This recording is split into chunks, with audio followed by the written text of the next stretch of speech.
Welcome to Learner B. I am Shivani Chauhan. Class 8th geography industries जो आपकी नई book है ना, उसका चैप्टर है और हम देखने वाले हैं एनसीईआरटी के क्वेश्चन आंसर्स। पहला क्वेश्चन है, what is meant by term industry. Industry जो ये फैक्ट्रियाँ होती हैं, ये सब होता क्या है? तो industry refers to economic activity that is concerned with the production of goods, extraction of minerals और प्रोविजन ऑफ सर्विसेज। इंडस्ट्रीज़ का मतलब होता है कि भाई कुछ वहाँ पर बन रहा है, या तो मिनरल्स निकल रहे हैं या फिर कोई सर्विस प्रोवाइड की जा रही है।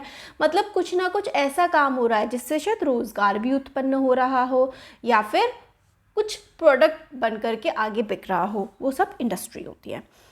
What are the main factors which influence the location of an industry? किसी भी इंडस्ट्री को लगने के लिए लोकेशन कौन सी होनी चाहिए, कैसी लोकेशन पर इंडस्ट्रीज़ लगती हैं, ये हमें बताना है। तो location of industries is affected by availability of raw material. ये वाला क्वेश्चन ना बहुत ज़्यादा इंपॉर्टेंट है, एग्जाम में रिपीटेडली आप लोगों से पूछा जाता है। तो इंडस्ट्री की लोकेशन के लिए भाई रॉ मटेरियल बहुत ज़्यादा ज़रूरी होता है। Land, water, labour, power, capital, transport और मार्केट, ये सारी की सारी चीज़ें किसी भी इंडस्ट्री के लिए बहुत ज़्यादा इम्पॉर्टेंट होती हैं। रॉ मटेरियल देखिए, सपोज़ करिए बिस्किट की इंडस्ट्री है, उसमें आटा लगता है ना, तो रॉ मटेरियल हो गया। अब किसी ज़मीन पर ही लगेगी, पानी भी ज़रूरी होता है, फिर लेबर यानी कि लोग काम करेंगे, बिजली चाहिए होगी, पैसा चाहिए होगा, फिर बिस्किट बन गए तो फिर मार्केट में भी पहुंचाने होंगे, ट्रांसपोर्ट, है ना। तो ये सारी की सारी चीज़ें बहुत ज़्यादा इम्पॉर्टेंट होती हैं किसी भी इंडस्ट्री की लोकेशन, मतलब इंडस्ट्री के लिए। नेक्स्ट है, विच industry is often referred to as the backbone of the modern industry and why। तो शिप्स हो गए, ट्रेन्स हो गए, ट्रक्स हो गए या फिर ऑटोमोबाइल्स हो गए, ये सारे के सारे स्टील से बने हुए होते हैं। इसीलिए स्टील को, जो स्टील इंडस्ट्री है ना, स्टील इंडस्ट्री, इसको हम लोग बोलते हैं बैकबोन ऑफ मॉडर्न इंडस्ट्री। ये बहुत ज़्यादा इम्पॉर्टेंट हमारे लिए हो जाता है। तो स्टील इंडस्ट्री बहुत इंपॉर्टेंट है। क्यों है? क्योंकि सेफ्टी पिन से लेकर के बड़े बड़े शिप तक भी सारे के सारे स्टील से ही बने हुए होते हैं। ऑयल वेल्स जो है वो भी स्टील की मशीनरी से, है ना, ऑयल निकलता है। स्टील की पाइपलाइंस होती हैं जो ऑयल ट्रांसपोर्ट करती हैं। मिनरल्स या माइनिंग, आप कुछ भी देख लीजिए, आपकी जो आसपास की बड़ी बड़ी बिल्डिंग्स हैं सब में स्टील लगा हुआ है। नेक्स्ट है, why cotton textile industry rapidly expanded in Mumbai. तो मुंबई में ही क्यों कॉटन टेक्सटाइल इंडस्ट्री इतनी ज़्यादा एक्सपैंड हुई? तो देखिए इसका आंसर है, cotton textile industry expanded rapidly in Mumbai initially because of the presence of lot of favourable conditions. जैसे कि वो फेवरेबल कंडीशंस क्या क्या थी? Warm and moist climate, port situated near by two import machinery, easy availability of raw material, skilled labour were factors behind this. तो वहाँ पर raw material available था और सबसे इम्पॉर्टेंट फैक्टर जो था वो ये था कि भाई वहाँ पर पोर्ट था, तो सामान जो बनता वो बाहर पहुँचाया जा सकता था। और वार्म एंड मॉइस्ट क्लाइमेट चाहिए होता है कपड़े की इंडस्ट्री को, ताकि धागा टूटे ना।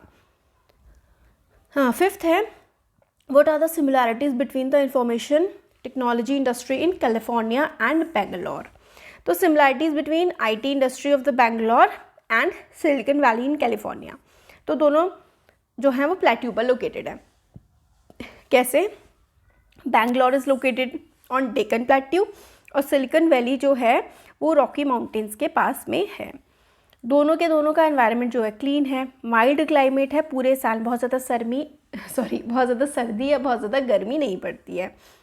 Close to educational, scientific and technological centres दोनों के दोनों, close to major roads and airports, good access to markets, skilled workforce है, low rents and low cost of living है। ये वाला तो अब क्या ही बोले, बहुत ज़्यादा महंगा हो गया है। क्वेश्चन 2 जो है टिक द करेक्ट है। तो सिलिकॉन वैली कहाँ पर है? कैलिफोर्निया में लोकेटेड है, अभी हमने देखा।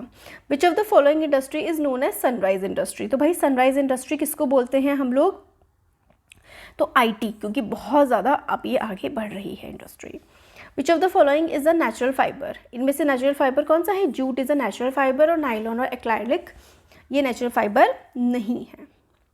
क्वेश्चन नंबर 3 है, डिस्टिंग्विश बिटवीन। डिस्टिंग्विश मतलब डिफरेंस बताना है एग्रो बेस्ड इंडस्ट्री में और मिनरल बेस्ड इंडस्ट्री में। तो एग्रो बेस्ड इंडस्ट्री होती है जो कि खेती बाड़ी के सामान से बनती है, जैसे कि आटे से रिलेटेड इंडस्ट्री हो गई, है ना। तो agro based industries use plant and animal based products as their raw material It is the source of employment for people in rural areas. Food processing, vegetable oil, cotton, textile, dairy product and leather industries are example of agro based industries. तो ये सारी की सारी agro based industries के examples हमारे पास हैं. अब mineral based industry कौन सी होती हैं? मिनरल बेस्ड इंडस्ट्री होती हैं हैवी मशीनरी वाली इंडस्ट्रीज़, है ना. स्टील इंडस्ट्री, आयरन इंडस्ट्री, ये प्राइमरी इंडस्ट्री होती हैं जो कि रॉ मटेरियल यूज़ करती हैं मिनरल ओर्स को. ये सोर्स ऑफ एम्प्लॉयमेंट होता है रूरल और अर्बन पॉपुलेशंस का. एग्जाम्पल आप लोगों को अच्छे से याद रखना है कि स्टील और आयरन इंडस्ट्री एग्जाम्पल है मिनरल बेस्ड इंडस्ट्री का. ये क्वेश्चन बहुत इंपॉर्टेंट. पब्लिक सेक्टर और जॉइंट सेक्टर इंडस्ट्री क्या होती हैं? तो industries owned and operated by government are public sector industry. जैसे कि Steel Authority of India, Hindustan Aeronautics Limited, ये सारी की सारी पब्लिक सेक्टर इंडस्ट्री है, यानी कि सरकारी इंडस्ट्रीज़ को कहा जाता है पब्लिक सेक्टर.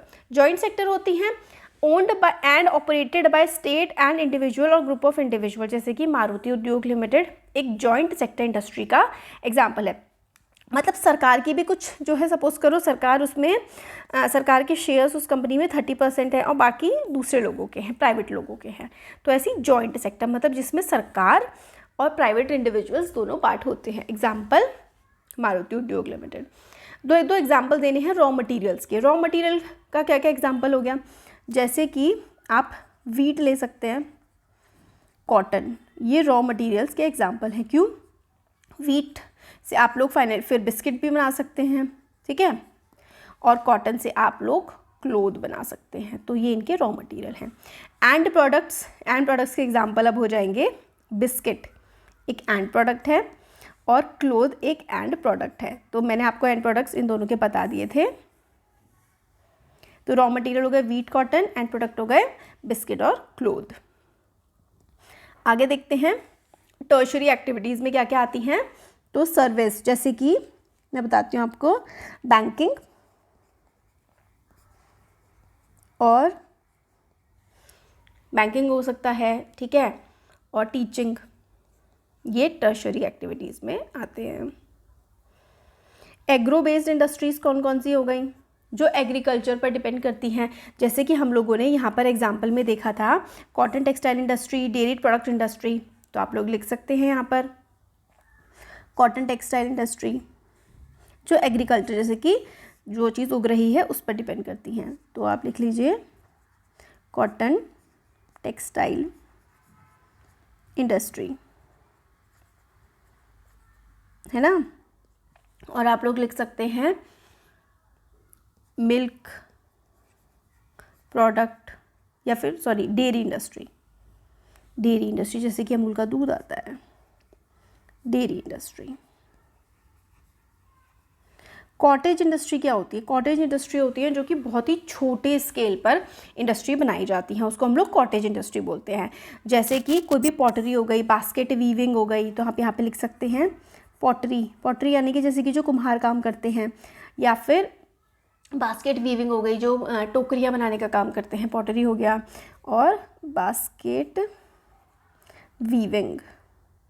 और कोऑपरेटिव्स, देखिए कोऑपरेटिव्स जो हैं मिलीजुली, मतलब जिसमें बहुत सारे हिस्सेदार होते हैं, उनको कोऑपरेटिव इंडस्ट्री कहा जाता है. इसका बेस्ट एग्जांपल है अमूल और सुधा डेयरी में. मेनली ना डेयरी में ही ये वाली कोऑपरेटिव्स आती हैं, ठीक है. चलो, तो ये हमारे सारे क्वेश्चन आंसर्स हो गए. वीडियो पसंद आया तो like share subscribe. Thank you.